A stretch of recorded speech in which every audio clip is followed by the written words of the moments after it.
I'm Dr. John Scharffenberg, a medical doctor, professor of nutrition from the University of Loma in California. Today, I wish to discuss how we can lower our risk of heart attack by 80%, how we can lower our risk of stroke by 80%. We can even lower the risk of getting type 2 diabetes by 88%.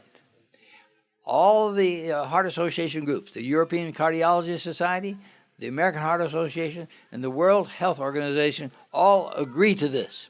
We can do this without medicine. We just need to avoid 7 risk factors. These risk factors are, number 1, tobacco. The World Health Organization says that by the year 2020, we will have 10 million people die every year from smoking. This need not be. Some countries, the smoking rate has gone down very nicely. Other countries, though, it is increasing. The second risk factor is alcohol.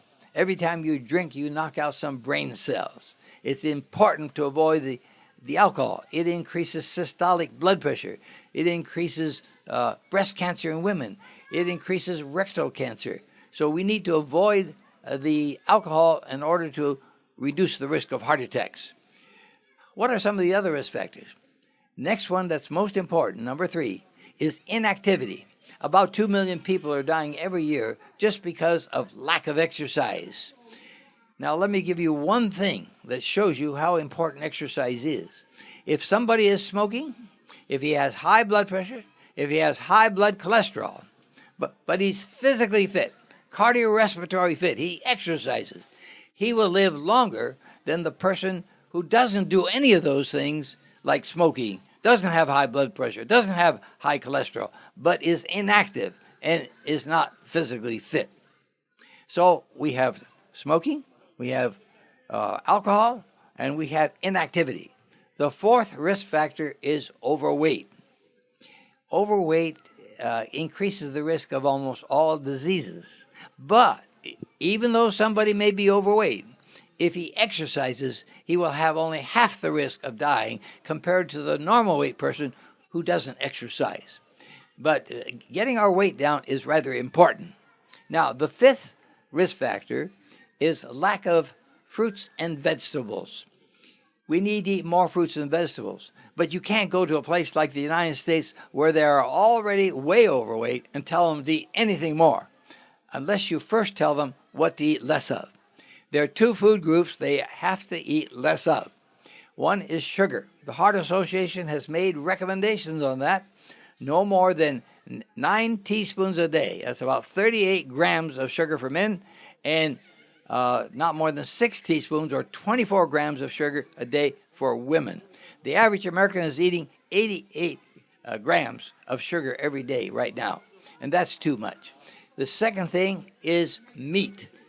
We're eating too much meat. The World Cancer Research Fund in London raises more money for cancer research than any other group.